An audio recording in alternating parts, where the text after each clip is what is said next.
Bismillahirrahmanirrahim. Assalamualaikum warahmatullahi wabarakatuh. Alhamdulillah, segala puji bagi Allah Tuhan semesta alam. Allahumma sholli ala sayyidina Muhammad.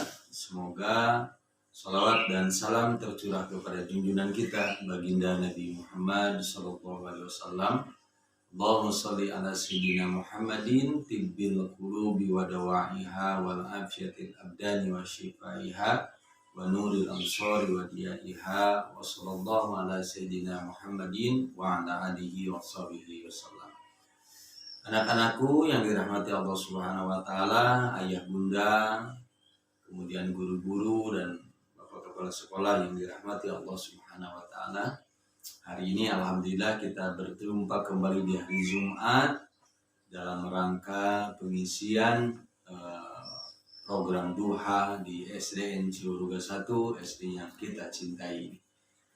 Kalau kemarin Bapak membahas tentang 4 hakikat manusia diciptakan. Yang pertama adalah hakikat yang pertama adalah manusia diciptakan untuk melakukan ibadah, yaitu dalilnya sesuai dengan surat Ad-Dariyat ayat 56.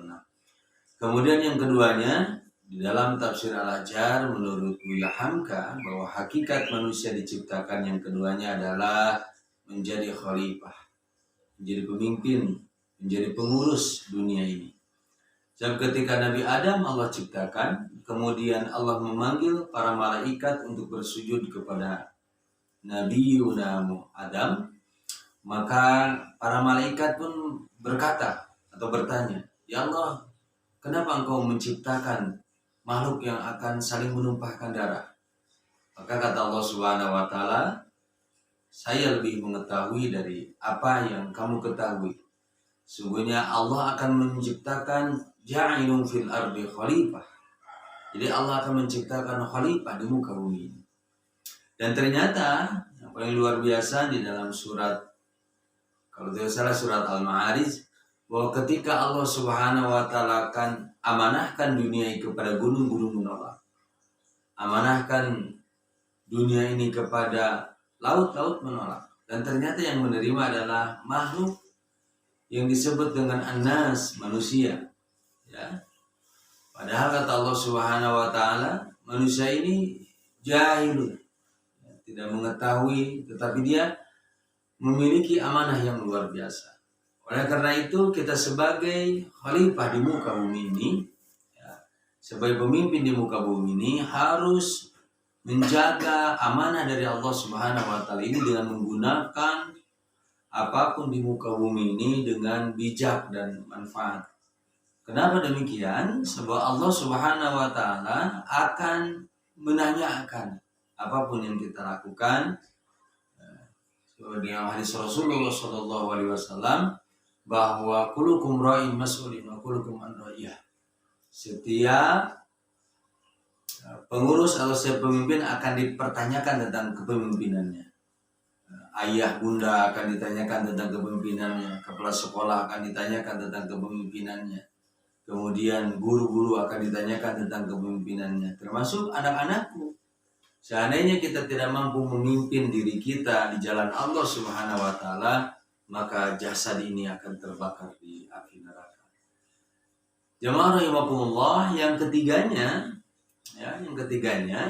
selain dari menjadi khalifah, yang keduanya hakikat manusia diciptakan, yang ketiganya yaitu adalah wa amilus sholihah, melakukan amal soleh di muka bumi ini. Nah, kalau Allah Subhanahu wa taala di dalam Al-Qur'an banyak sekali ayat-ayat yang memerintahkan kita untuk melakukan amal soleh. Biasanya diawali dengan innal ladzina amanu wa amilus sholihat.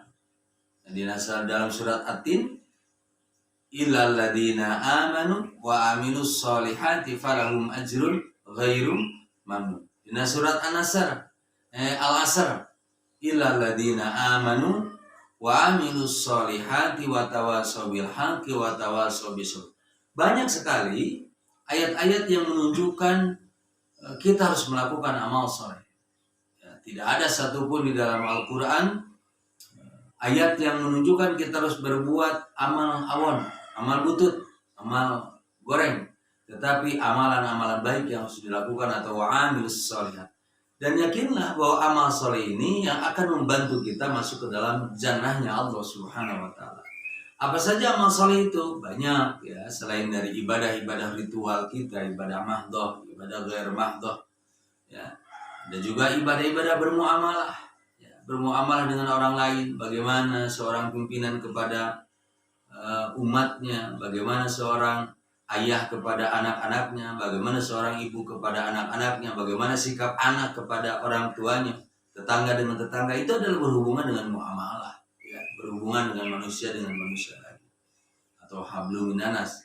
Kemudian yang terakhir, selain dari kemarin, hakikat manusia diciptakan oleh Allah Subhanahu wa taala menurut Hamka itu yang pertama adalah melakukan ibadah, yang keduanya adalah menjadi khalifah, dan yang ketiganya melakukan amal soleh, yang keempatnya adalah sa'idun fil akhirat, berbahagia di akhirat. Karena Nabi Adam diciptakan oleh Allah di surga, maka kita harus mudik kembali lagi ke surga, jannahnya Allah Subhanahu wa taala. Ya.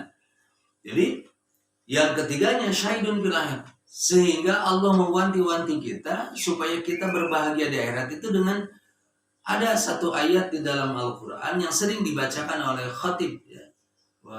Ya ayyuhalladzina amanu ittaqullaha haqqa tuqatih wa la tamutunna illa wa antum muslimun. Hai orang-orang beriman, takutlah engkau kepada Allah Subhanahu wa taala, atau bertakwalah kepada Allah Subhanahu wa taala. Wa la tamutunna illa wa antum muslimun, dan jangan engkau mati kecuali dalam keadaan Islam. Artinya bahwa Allah yang menginginkan kita semuanya untuk masuk jannahnya Allah Subhanahu wa taala.